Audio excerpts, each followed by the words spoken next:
Bismillah, alhamdulillah, wassalatu wassalamu ala rasulillah. Allahumma la sahla illa ma ja'altahu sahla, wa anta ya hayyu ya qayyum taj'alul hazna idza syi'ta sahla. Allahumma rzuqnal ikhlasa fil qawli wal amali wan niyyah. Rabbi shrah li sadri wa yassir li amri wahlul 'uqdatam min lisani yafqahu qawli. Mari kita menghadirkan niat dalam hati kita mencari ridha Allah Subhanahu wa taala dengan mendengarkan kajian ilmu agama. Kita akan melanjutkan tentang kajian nahwu sesi yang kedua. Sebelumnya telah disebutkan bahwasanya kalimah ya, ini terbagi menjadi 3 macam. Ada isim, kemudian fi'il, dan harf. Jadi pengarang mengatakan wa aqsamuhu salasatun, ay aqsamu al-kalam wa hiya ajza'uhu allati yatarakkabu minha. Jadi pembagian dari hal-hal yang menyusun kalam ini ada 3 macam. Ismun wa fi'lun wa harfun ja'a lima'nan. Ada isim, ada fi'il, ada huruf yang memiliki makna. Karena kemarin sudah kita sebutkan bahwasanya huruf ini ada 2 macam. Ketika dikatakan huruf dalam pembahasan nahwu, itu ada huruful ma'ani dan huruf al-mabani. Huruful ma'ani dan huruf al-mabani. Huruf al-ma'ani itu yang dimaksud di sini. Jadi huruf yang mempunyai makna, jadi contohnya seperti fi menunjukkan di dalam, kemudian ala menunjukkan di atas, kemudian ba menunjukkan dengan, kemudian ila menunjukkan ke, dan seterusnya. Jadi ini yang dimaksud. Nah, kita sekarang akan membahas kembali tentang tanda-tanda isim. Pengarang mengatakan rahimahullah, falismu yu'rafu bil khafdi wat tanwini wa dukhulil alifi wal lam wa hurufil khafdi alaihi. Jadi ini ungkapan matanya. Falismu yu'rafu bil khafdi. Isim itu diketahui dengan khafd, dengan jar. Nama lain dari khafd adalah jar. Wa tanwin, kemudian tanwin. Wa dukhulil alifi wal lam, masuknya alif lam. Wa hurufil khafdi alaihi, dan masuknya huruf khafd atas kalimat tersebut. Jadi kalau kemasukan huruf khafd, maka kalimat itu adalah isim. Jadi yang pertama kita ulas, isim diketahui dengan khafd. Artinya ada tanda khafd. Ada tanda khafdnya. Contohnya, marartu bi rajulin. Marartu bi rajulin. Marartu, saya melewati bi rajulin, seorang laki-laki. Jadi bi rajulin, marartu ada 3 kata di sini, 3 kalimat. Marartu bi, kemudian rajulin. Jadi rajulin ini adalah isim. Kenapa? Karena ada khafd. Khafdnya berupa kasrah. Kemasukan huruf jar, khafdnya berupa kasrah. Jadi ini adalah salah satu tanda isim. Kemudian isim juga diketahui dengan tanwin. Apa yang dimaksud dengan tanwin? Tanwin adalah nunun sakinatun talhaqu alisma fi akhirih tathbutu lafdhan wa tasqutu khattan. Jadi tanwin itu adalah nun sukun, nunun sakinah, nun sukun. Talhaqul isma, yang ada pada isim, artinya adalah fi'il, tidak ada tanwinnya, tidak akan pernah ditanwin. Kemudian huruf juga demikian, tidak akan ditanwin. Di mana letaknya fi akhirih? Pada akhir sebuah isim. Jadi kalau ada kalimat kemudian ditanwin, ada nun sukunnya, ya, ditanwin dengan pengertian yang akan kita sebutkan, maka menunjukkan kalimat tersebut adalah isim. Tasbutu lafdhon. Jadi tanwin ini secara lafal, secara pengucapan terucap. Wa tasqutu khattan. Tetapi secara penulisan tidak tertulis. Contohnya, qoma Zaidun. Kata Zaidun itu kalau ditulis hanya terdiri dari 3 huruf. Zai, kemudian ya, kemudian dal. Jadi Zaidun, qoma Zaidun, kata Zaid dalam contoh ini qoma Zaidun, Zaid telah berdiri. Ini hanya terdiri dari 3 huruf. Zai, ya, kemudian huruf dal. Tapi ketika dibaca qoma Zaidun, nah ini ada tanwinnya ini. Ada nun sukunnya. Ada nun sukunnya. Kalau seandainya pelafalan ini dituliskan itu kan zai, ya, dal, kemudian nun. Tetapi kenyataannya tidak seperti itu. Kenyataannya hanya ditulis zai, ya, kemudian dal. Nah ini nun sukun yang tidak tertulis dan hanya terucap ini, inilah yang disebut dengan tanwin. Ketika ada kalimat yang terdapat tanda seperti ini, ditanwin seperti ini, maka itu menunjukkan bahwa kalimat tersebut adalah isim. Jadi kalau ada kalimat bisa ditanwin, bisa di akhirnya ini terdapat nun sukun yang hanya dilafalkan tetapi tidak dibaca, maka kalimat tersebut adalah isim karena menerima tanwin. Kemudian termasuk tanda isim adalah kemasukan al. Kemasukan al. Contoh ar-rajulu. Jadi ar-rajulu ini sebelum kemasukan al itu hanya rajul. Ketika ditambahi al menjadi ar-rajul. Al-kitab. Jadi al ini juga ada 2 macam, ada al-qamariyah, ada al-asyamsiyah. Di al-qamariyah ini ya dibaca al semuanya. Al-kitab, al-qalam, al-bait. Nah ini namanya al-qamariyah. Ada juga yang al-asyamsiyah. Jadi ini dibaca masuk. Seakan-akan alif lamnya tidak ada. Asyams, ad-dar. Kemudian contoh yang lainnya banyak. Yang jelas alnya ini tidak dibaca. Jadi seperti tadi asyams, ad-dar, at-ta'ifah, dan seterusnya. Jadi ini adalah merupakan tanda isim. Jadi kalau kita menemukan sebuah kalimat dalam bahasa Arab, kemudian bisa kemasukan al, maka kalimat tersebut adalah isim. Berikutnya, termasuk tanda isim adalah kemasukan huruf jar. Kemasukan huruf khafat. Kalau tadi khafatnya, yang tanda yang pertama tadi itu khafatnya. Jadi indikasi yang ada pada kalimat itu sendiri. Nah, kalau ini adalah masuknya huruf yang sebelumnya. Jadi kalau tadi khafat itu adalah asar atau efek yang ada pada kalimat itu sendiri. Nah, sekarang itu kemasukan huruf jar. Jadi ada huruf sebelum kalimat ini. Jadi kalau kita mendapati kalimat dalam bahasa Arab, kemudian kok masuk huruf jar, sebelumnya ada huruf jar, maka kalimat ini adalah isim. Dan huruf jar ini banyak sekali. Di antaranya adalah min. Seperti orang mengatakan kharajtu minad dar. Kharajtu saya keluar, minad dar, min dari ad-dar rumah, atau kharajtu minal bait.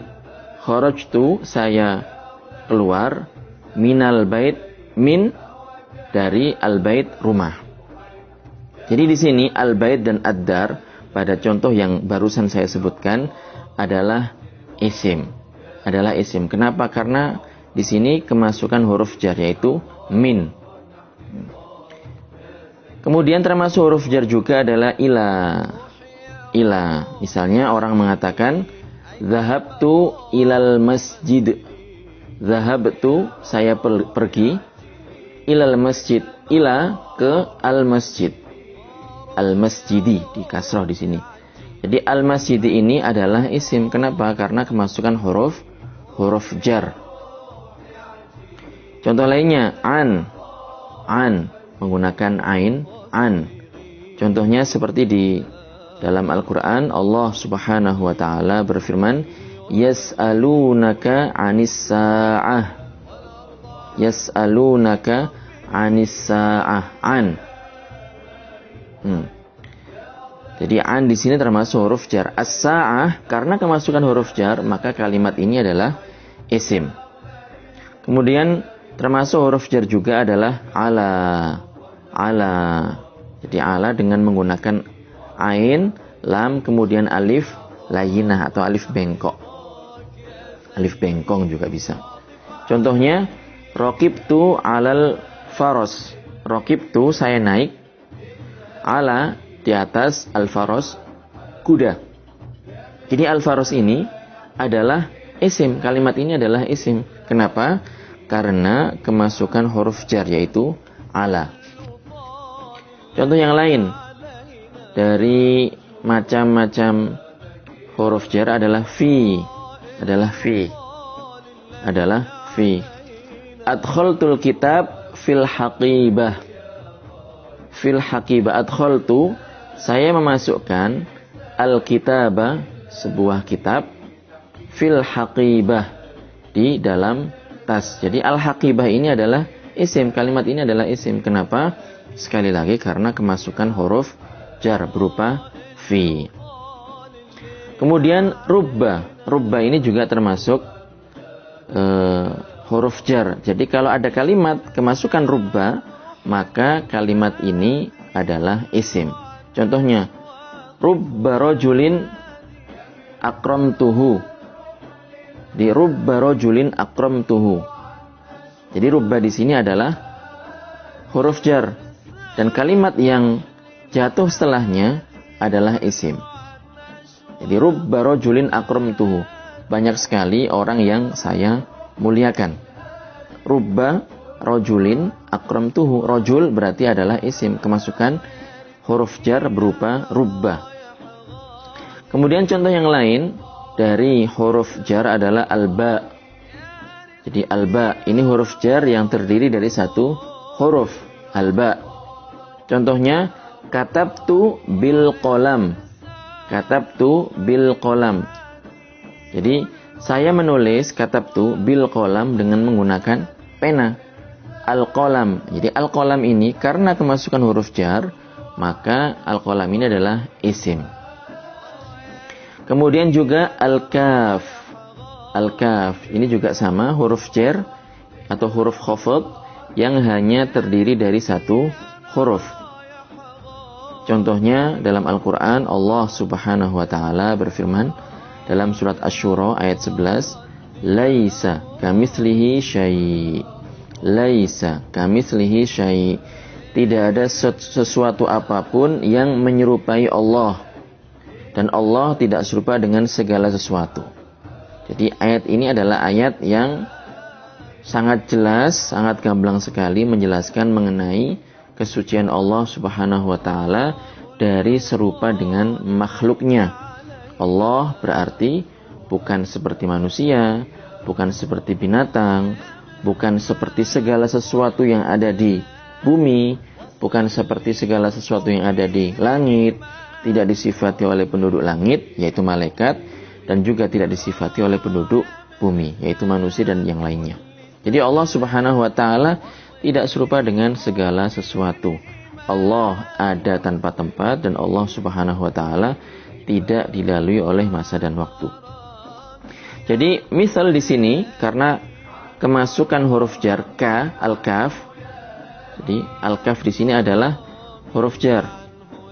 Anta ka abika. Jadi anta ka abika. Kamu seperti bapak kamu. Anta ka abika. Abi di sini adalah isim. Kenapa? Karena kemasukan huruf jar. Kemudian termasuk huruf jar juga adalah al-lam.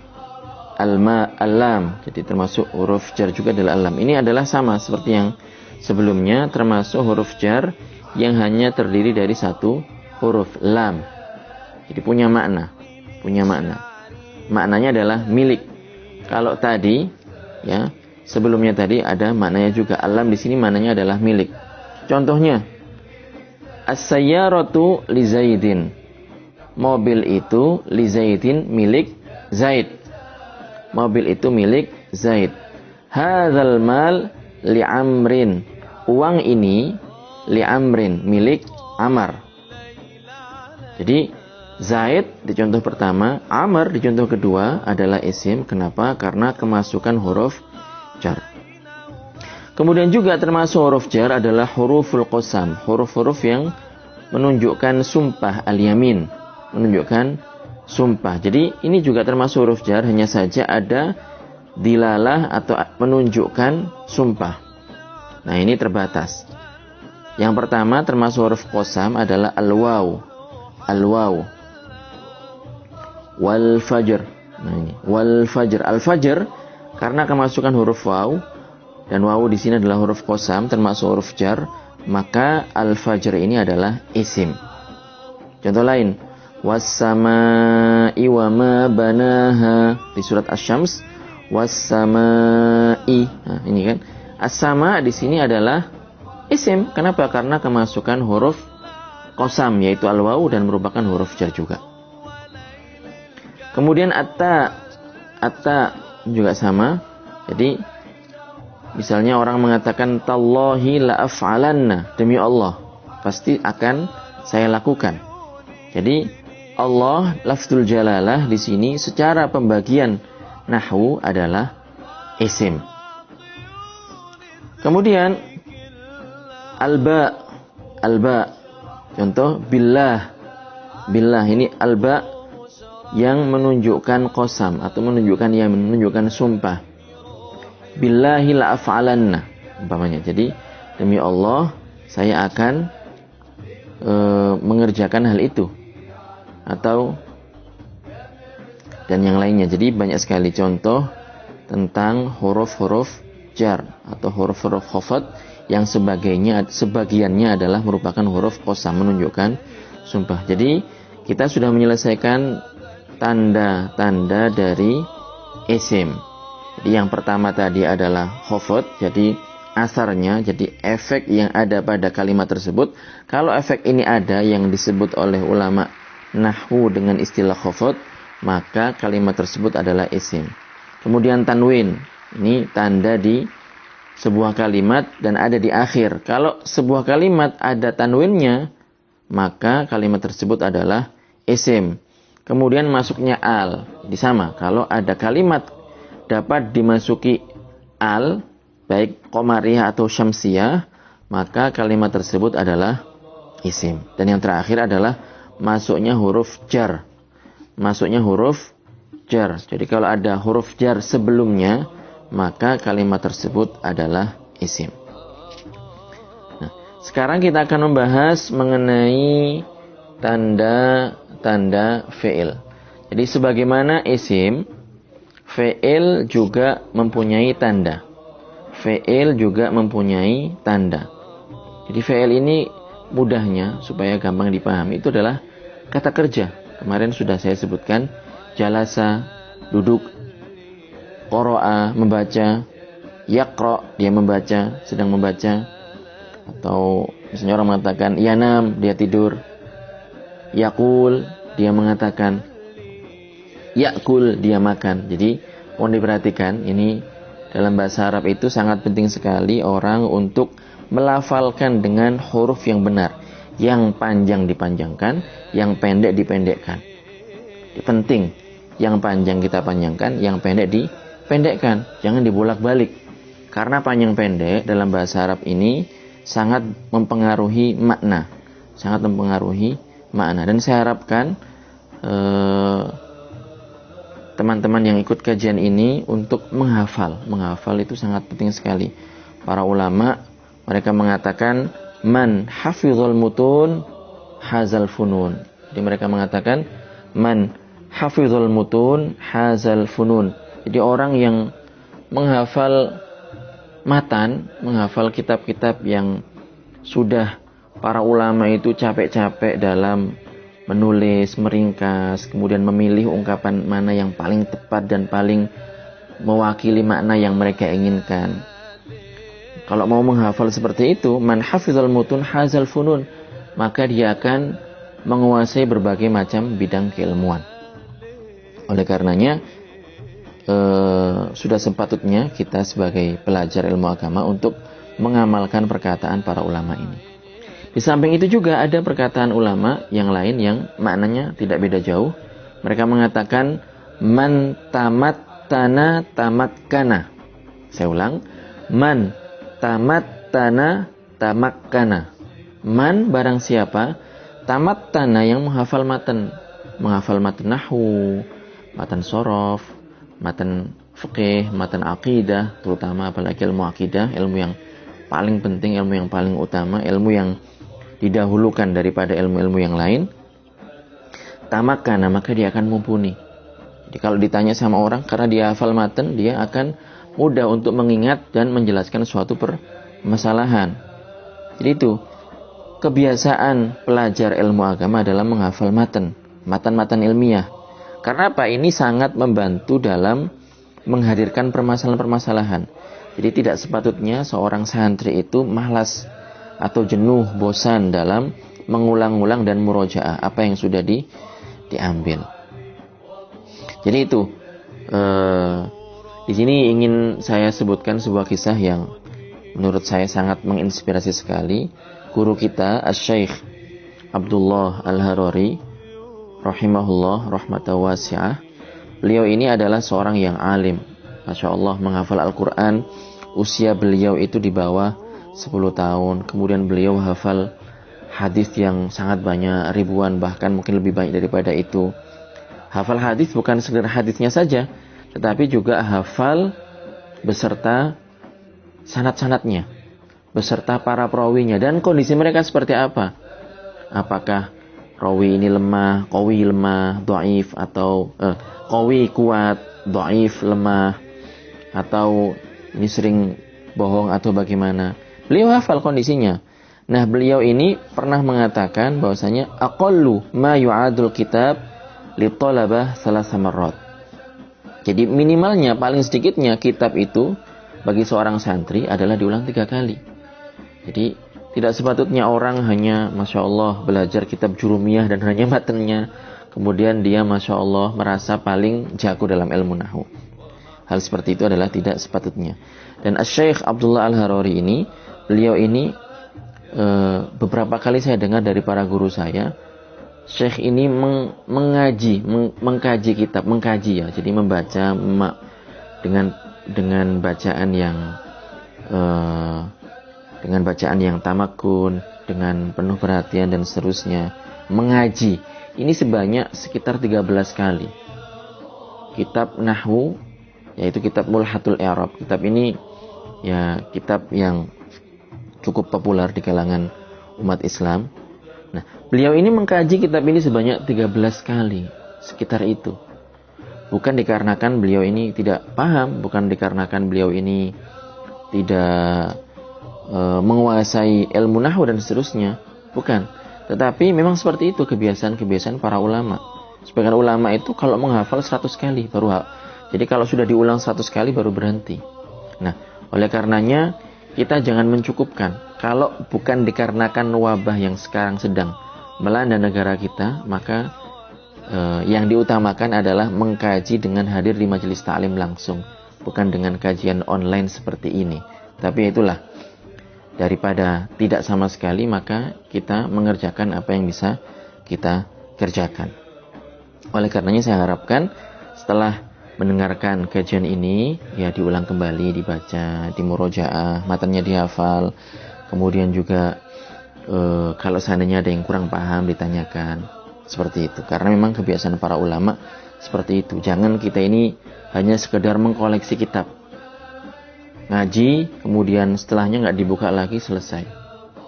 Bukan seperti itu metodologi para ulama. Mereka mengaji, menghafal sampai mereka menjadi seorang ulama. Para ulama mengatakan al-ilmu fis sudur. Jadi ilmu itu adalah apa yang ada di dada kita.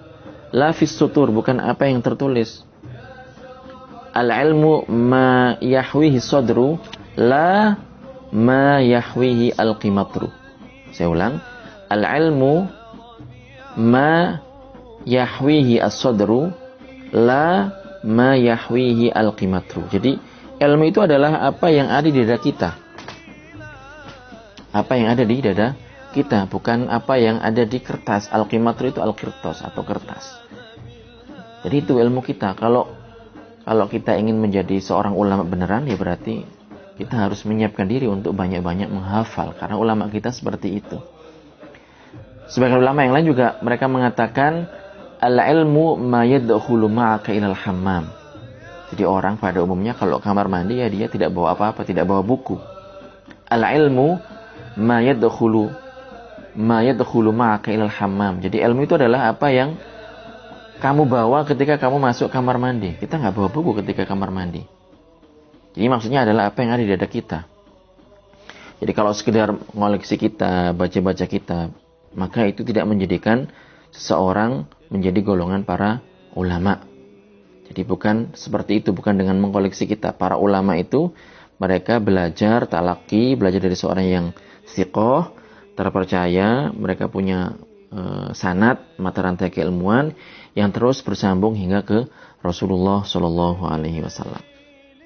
Jadi itu, kita lanjutkan pembahasan mengenai nahwu.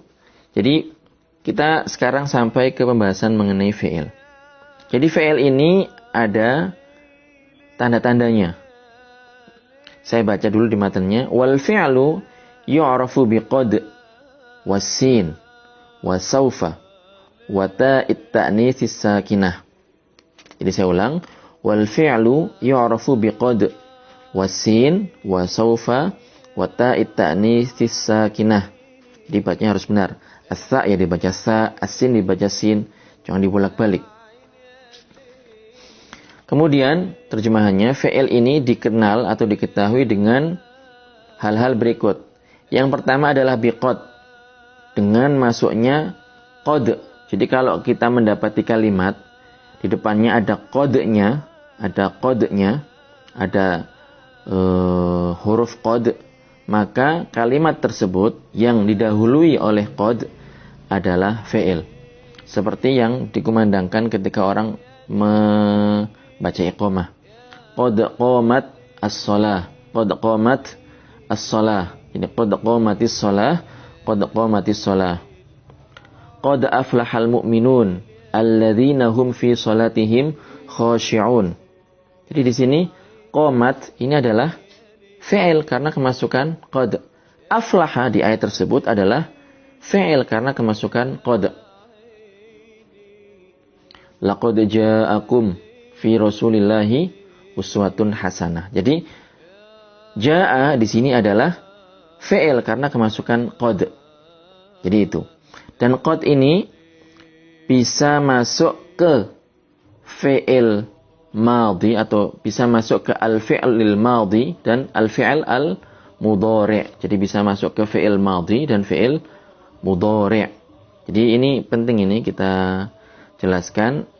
Al-fi'lul madhi atau al-fi'lu al-mudhari'. Jadi ini susunan na'at man'ud. Jadi susunan na'at man'ud. Jadi al-fi'l al-mudhari'. Jadi kalau misalnya kita ada al-nya, ya dua-duanya harus ada. Al-fi'lu al-madhi dan al-fi'lu al-mudhari'.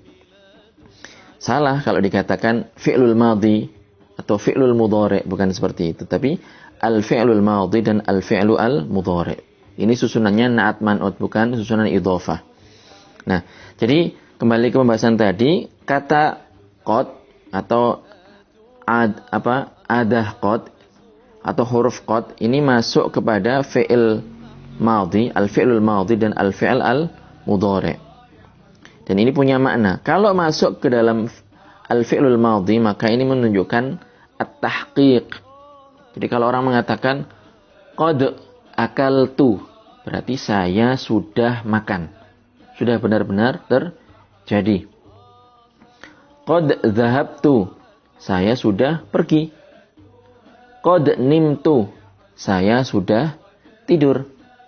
Dan seterusnya. Ini yadullu atau qad tadullu ala at-tahqiq. Jadi qad tadullu ma'al madhi 'ala tahqiq. Jadi kalau kemasukan qad al-fi'lul madhi ini maka menunjukkan tahqiq. pekerjaan itu sudah benar-benar terjadi. Bagaimana kalau al-fi'lu al-mudhari tadullu ala at-taqlil, tadullu ala at-taqlil.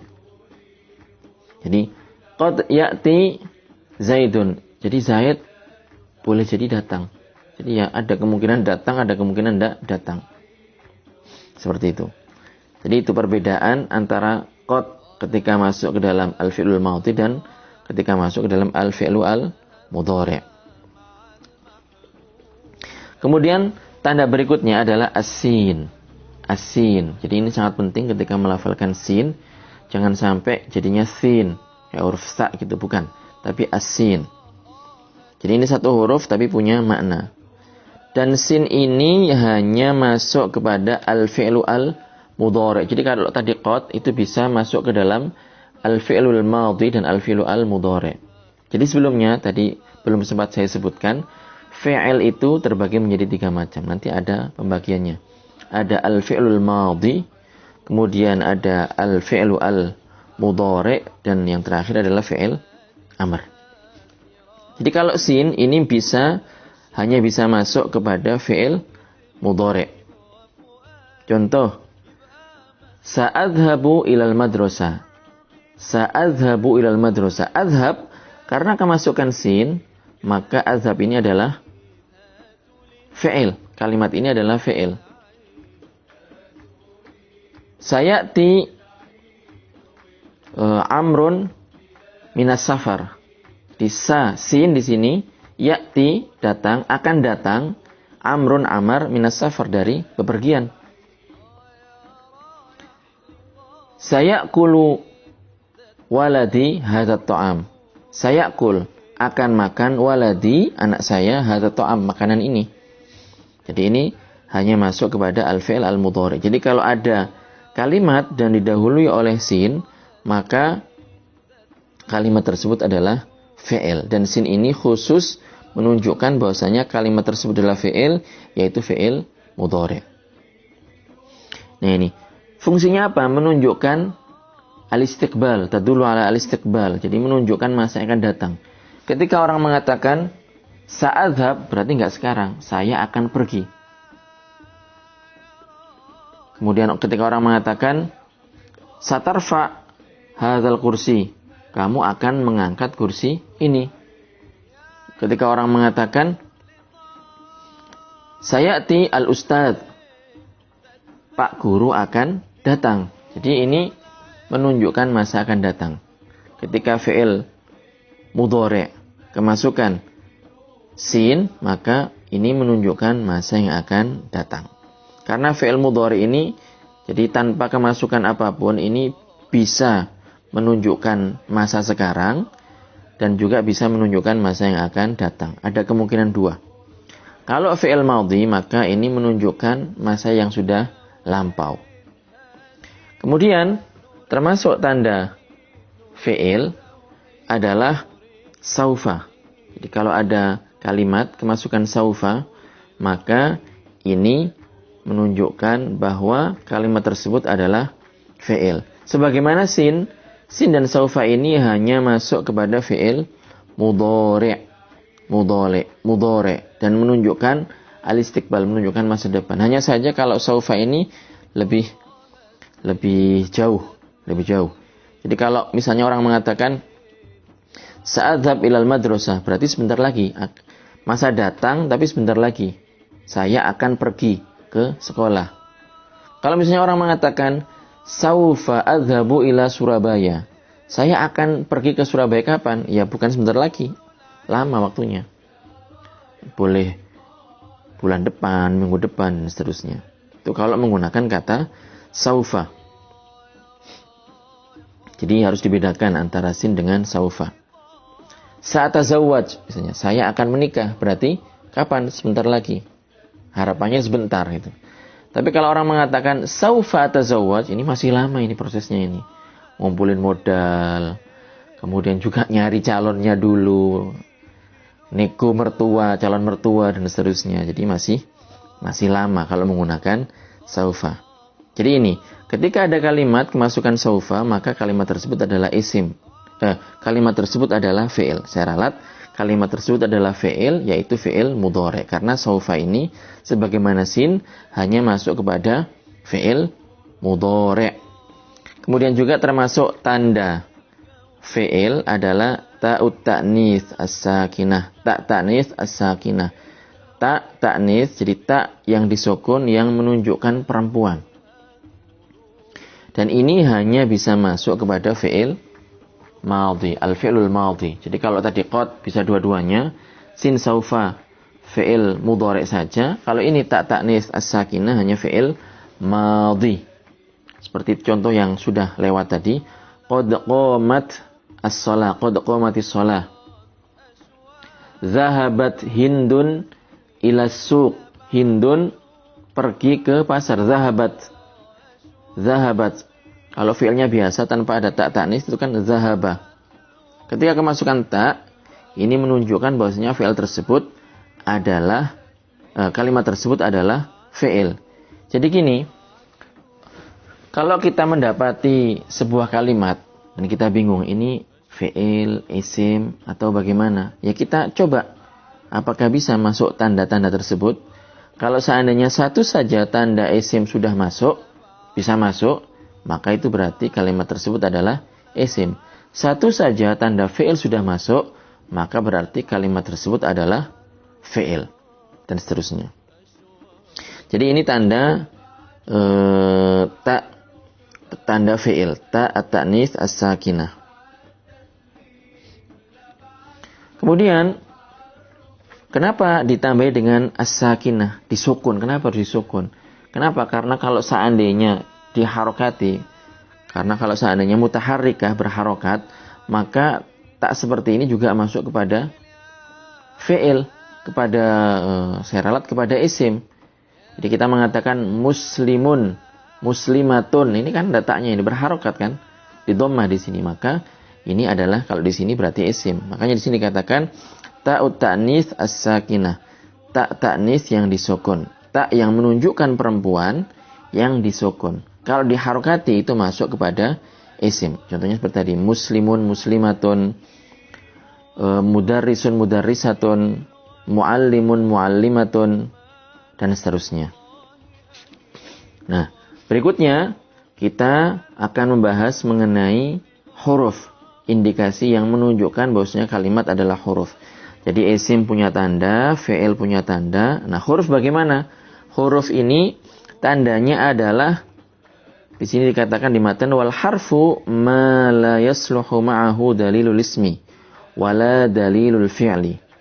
Wal harfu adapun huruf ma la yasluhu ma'ahu dalilul ismi wala dalilul fi'li. Jadi huruf ini adalah kalimat yang tidak cocok padanya tanda isim dan juga tidak cocok tandanya pada fi'il. Jadi kalau semua tanda isim tidak cocok, berarti mungkin ada kemungkinan fi'il.